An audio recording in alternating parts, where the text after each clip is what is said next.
자, 북한이 ICBM 발사했죠. 쉽게 표현해서 지금 이미 선거 국면에서부터 김정은 버르장머리를 거쳐놓겠다 같은 소리를 했고, 그러다 보니까 북한이 이제 윤석열이 청와대를 옮긴다, 집무실을 옮긴다 같은 이슈가 논란이 되고 있는데, 일반 이건 탄도미사일 이런 게 아니에요. ICBM을 딱 발사를 했단 말이에요. 이게 마치 짝이라도 한 듯이. 진짜 일본은 굉장히 놀랐을 것 같아요. 놀래는 한편 일본은 또 기쁠걸요. 그렇죠. 그러니까 일본 이야기 뒤에가 있는데 네. 땡겨오지 말라고 했지. 죄송합니다. 이야기부터 먼저 해봐. 그러니까 지금 그 집무실 이전이 이 우려되는 상황에 딱 그 느낌 아니야? 북한에서 봤을 때 성렬이 동무 청와대 NSC로 들어가라 이런 느낌 아니야?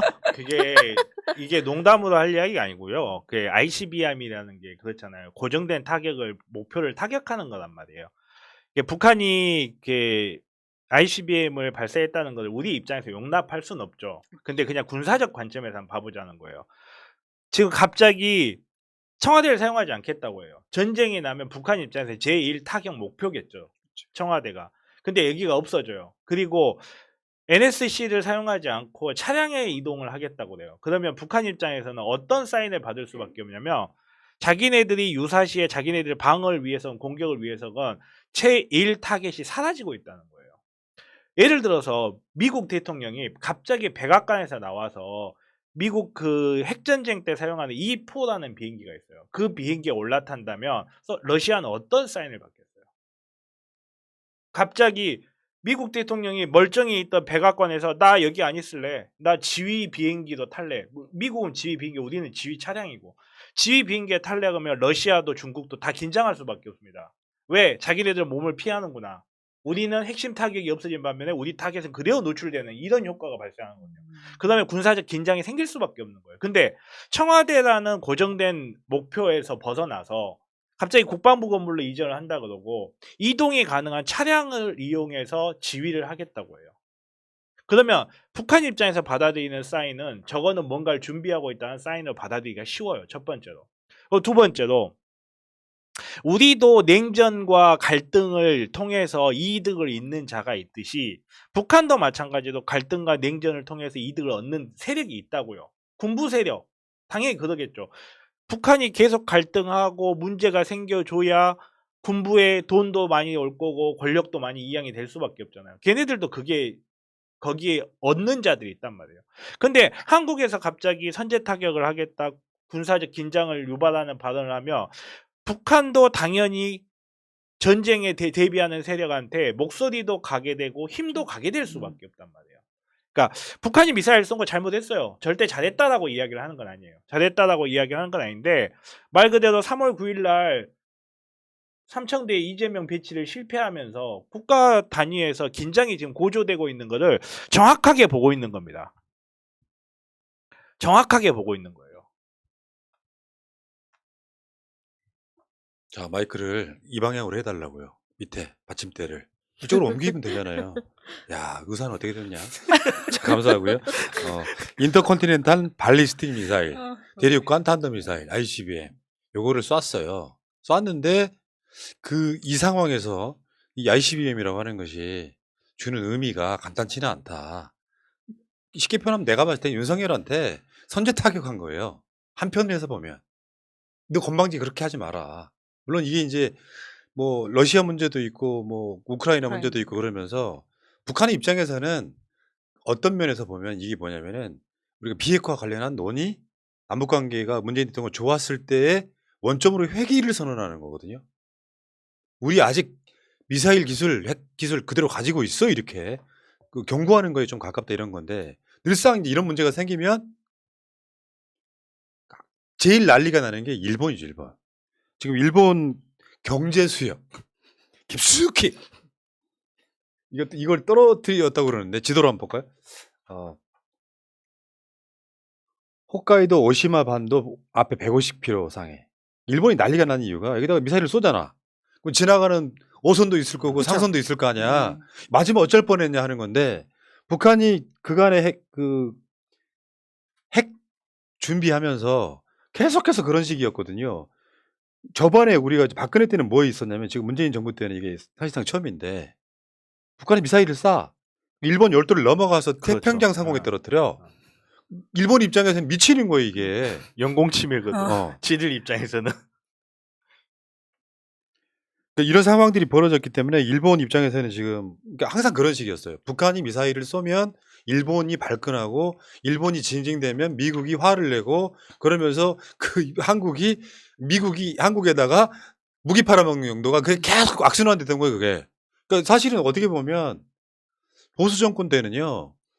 김정일, 김정은 이 두 북한 뭐 지도자가 미사일을 쏘고 무기를 막 이렇게 하면서 일본이 선거 있을 때마다 이거 팔아먹기 시작하면 일본이 선거에서 아베 같은 자민당이 이기는 이 순환이 계속됐던 그렇죠. 거거든요. 그게 지금 끊어졌는데 다시 시작된 거예요. 그러니까 사실은 남북 관계가 5년 뒤로 후퇴해버린 사건이다 이렇게 보면 됩니다. 그리고 왜 원래 4월 달에 뭐 김일성 생일도 있고 우리가 4월 달에는 이제 북한의 어떤 도발을 긴장하게 되는 때이긴 하잖아요. 근데 특히 이제 4월 달에 그러니까 올해 미국의 중간 선거가 11월 8일에 있기 때문에 지금 이번에 공화당에 약간 좀 공화당에 밀리고 있는 조 바이든 대통령을 압박하는 용으로도 지금 충분히 이번에 그 북한에서 쏘아올린 미사일이 탄도 미사일이 여러모로 써먹기 굉장히 좋은 활용도였죠. 예.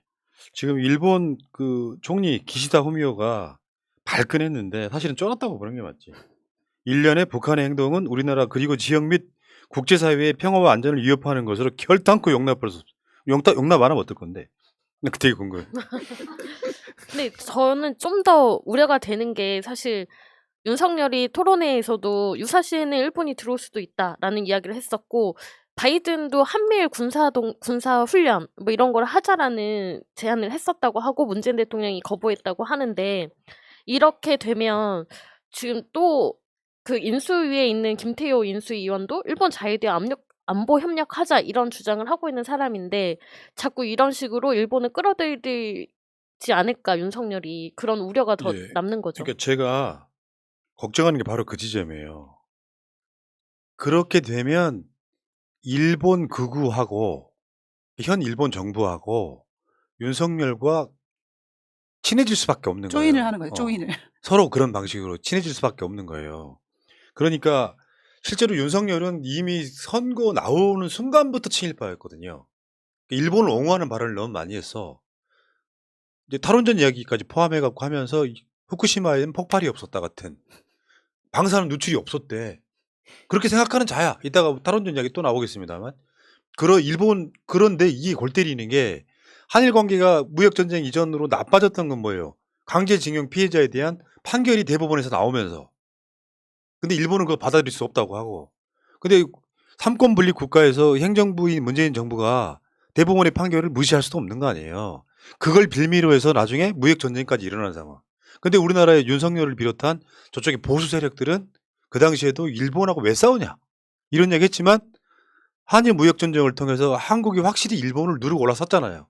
실제로 지금 어떤 경우에는 뭐 약간 그 방식에 따라 다르긴 합니다만 1인당 국민소득이 일본을 앞질렀다는 네. 이야기가 공공연히 나오고 있으니까 사실 친일로 돌아가는 거다.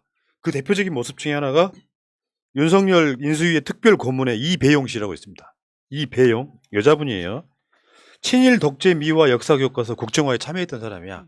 그런 사람 아무런 죄의식 없이 갖다 쓴다는 얘기죠. 이분이 얼마나 이제 되게 왜곡된 역사론을 갖고 있냐면 그 뭐죠? 그 그러니까 민비가 아니라 명성 황후를 민비라고 불러도 괜찮다고 얘기한 거잖아요. 그러니까 제가 법 없이도 살 수 있을 정도로 굉장히 착한 사람인데 무법자잖아. 제가 욱하는 두 가지 중에 하나가 이제 이재명 후보님에 대해서 가짜 뉴스에 대한 얘기를 하는 거와 두 번째는 역사 왜곡이거든요. 근데 이게 그 제가 역사에 대해서 좀 잠깐만 이 내용이 얼마나 왜곡된 내용인지 좀 설명을 해드리면 우리가 얘기하는 민비라는 거는 민씨 왕비잖아요. 그걸 줄여서 민비라고 하잖아요. 그런데 조선시대에는 그 민비라는, 그러니까 그렇게 성을 달고 뒤에 비를 붙이는 거를 쓴 적이 없습니다. 고려시대 때, 그때는 이제 왕비라고 하나요? 그러니까 왕비가 여러 명을 들 수 있었으니까 구분하기 위해서 성에다가 비를 붙인 거고, 조선시대 때는 이제 중전이 한 명이니까 무슨 왕후, 뭐 이렇게 그런 왕후란 우리가 알고 있었던 뭐 인현왕후라든가 소원왕후라든가 그런 왕후를 썼었거든요. 그런데 문제는 이 민비라는 그러니까 민비라고 얘기를 하는 이유가 민씨성을 가지고 있는 왕비 이렇게 쓴다라는 것 자체가 완전히 역사적으로 왜곡된 거고, 물론 조선시대 때 무슨 비라고 쓴 건 있는데 그게 그러니까 성에다가 비를 붙인 게 아니라 뭐라 그럴까요? 그러니까 호라고 해야 되나요? 그러니까 좋은 명칭, 그러니까 존호를 붙여서 무슨 비라고 한 거지, 민씨성을 가진 왕비라는 거는 조선시대에 그렇게 쓰지도 않았기 때문에 굉장히 역사적으로 그 왜곡된 거죠. 잘못된 거죠. 아 그러니까 이게 그 세종대왕, 인현왕후 같은 건 돌아가신 뒤에 붙이는 그렇죠, 거고, 그렇죠, 그러니까 직접적인 건 중전 뭐 마마 이렇게 불렀겠죠. 그렇죠, 그렇죠. 그 중요해 사람에 따라서 어떤 사람들은 뭐 민비가 아니다 이렇게 주장하시는 분들이 있는데 그건 사람마다 바라보는 관점의 차이라고 그렇죠. 저는 생각해요. 근데 이제 민비가 욕을 먹은 이유는 되게 간단한 겁니다. 외세를 너무 많이 끌어들였어요. 그리고 실제로는 그 조선을 망하게 하는데 일조를 하는 사람이거든요. 그런 측면 때문에 이제 민비라고 부르는 사람들이 꽤 있는 거고. 그러니까 어떤 분들은 이제 왜 민비라고 부르냐 하시는 분들이 있는데 관점 차이에 예를 들면 어떤 사람은 문재인 정부 성공했다고 하고 어떤 사람은 문재인 정부 실패했다고 하는 거랑 똑같은 이야기니까 저는 거기에 강요할 필요는 없다고 생각을 하고요. 어찌됐건 이배용 이 양반이 전 이화여대 총장입니다.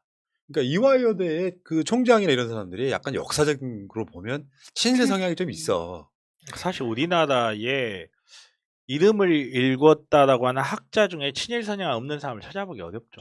왜냐하면 광복 이후에 그 남북 관계, 그때 당시에도 남북 관계 문제 때문에 그때 당시 일본에 빌붙었던 자들이 주류가 되면서 학자들도 그 성향의 사람들만 이렇게 차출이 됐었기 때문에 이게 이제 현대에 와서 바뀌어주는 경향이 없지 않아 있긴 한데, 근데 일반 대중과 완전히 동떨어진 사고를 하고 있는 사람을 이런 자리에다 올려놓는다는 것 자체는 이게 역사학적인 평가를 떠나서 적절한 행위라고 할 수가 없죠. 예.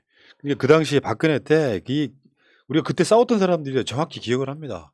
그러니까 역사 교과서를 이제 바꾸는 과정에 국정 교과서를 만드는 거지. 그 과정에 친일 미화하고 독재를 찬양하고 요런 거를 만드는 역사 왜곡이잖아요. 우리는 민주주의 국가야. 민주주의 국가에서 친일이라든지 독재 미화하는 것은 반역이거든요.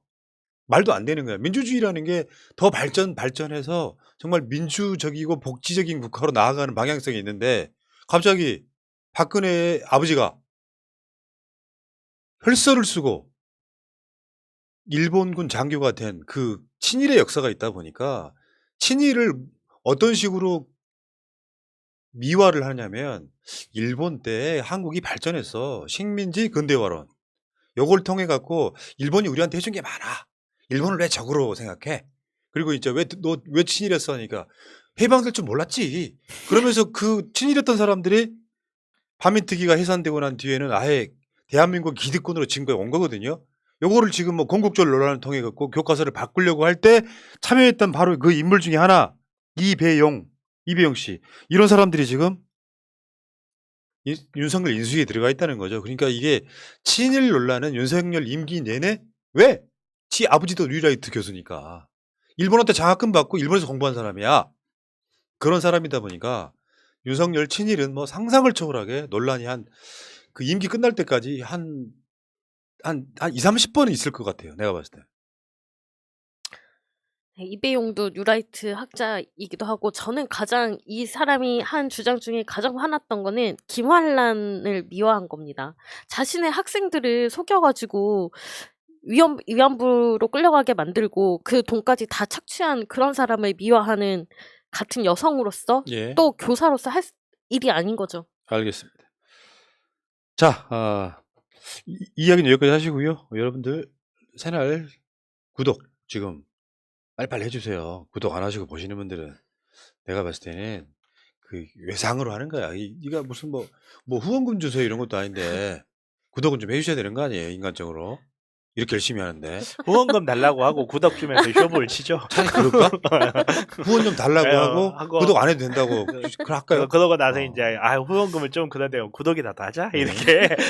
자, 채널 구독 좀 해주시고 이제 진짜 하고 싶은 얘기는 그게 아니고 여러분 화면에 보이시죠? 어제 제가 저걸 잘못 만들어갖고 다시 만들었는데 또 다시 만들어야 되겠다. 글씨가 너무 작게 보이는데 이재명 대통령 만들기 네이버 카페 재명인의 마을 100만 가입. 저는 제가 주장하는 게 저런 거예요. 실제로 우리가 노사모처럼 이재명 팬카페가 한 100만 명쯤 되면 대통령 만들기 쉽습니다. 그런 게 없었기 때문에 이재명 후보가 각 커뮤니티 돌아다니면서 글 썼던 거에 가까워. 그 100만 카페가 만들어져서 각 커뮤니티에도 파견 좀 나가시고 그렇게 해서 뭔가 이재명 대통령 만들기에 좀 도움이 되면 좋겠다. 저는 그런 지점에서 재명인의 마을이 자생적으로 생겨났지만 지금 그 회원 숫자도 한 15만 명 되거든요. 제가 그 방송 대선 끝나고 밤방송할 때 재명인의 마을 회원 4만 명 돌파했어요. 근데 벌써 그만큼 늘어난 거예요. 자, 여러분 윤석열이 취임하기 전에 100만 명 한번 만들어 봅시다. 그러니까 각계 전투도 중요하지만 힘을 모아서 결집해서 힘을 모아서 지지하는 것이 도와주는 것이 훨씬 더 엄청난 에너지, 파괴적인 에너지를 낼 거라고 생각합니다. 저렇게 우리 청년들 뭐 개딸 뭐 개아들 이런 사람들 이렇게 노력해주면 우린 도와줘야 될 거 아니야. 무심결에 그렇죠. 가서 뭘 운영에 간섭한다가 아니라 그리고 저 개인적으로는 재명인의 마을이라고 하는 이름으로 방송 하나 만들 거예요. 이제 열심히 활동하시는 분들 위주로 해갖고 곧 한 5년 동안 하다 보면은 2년일 수도 있고요. 네, 열심히 할 수 있지 않을까. 재명인의 마을 가입 좀 꼭 부탁드리겠습니다. 그러니까 저도 사실 몰랐는데 재명인의 마을에 그 이재명 후보님을 도와주는 그 의원님들한테 1,000원 이렇게 후원하잖아요. 근데 사실 저도 했거든요. 뭐 저는 워낙 박주민 의원님 팬이니까 박주민 의원님부터 시작해서 이제 그분들 다 1,000원씩 막 이제 후원해드리면서 야 이게 뭔가 좀 되게 따뜻한 에너지다라는 생각을 좀 예. 했습니다. 그러니까 우리 감성은 완전히 다른데 그렇죠. 예. 보고 있으면 나도 아빠 미소가 그렇죠, 생기더라고요. 그렇죠. 자, 여기까지 하겠습니다.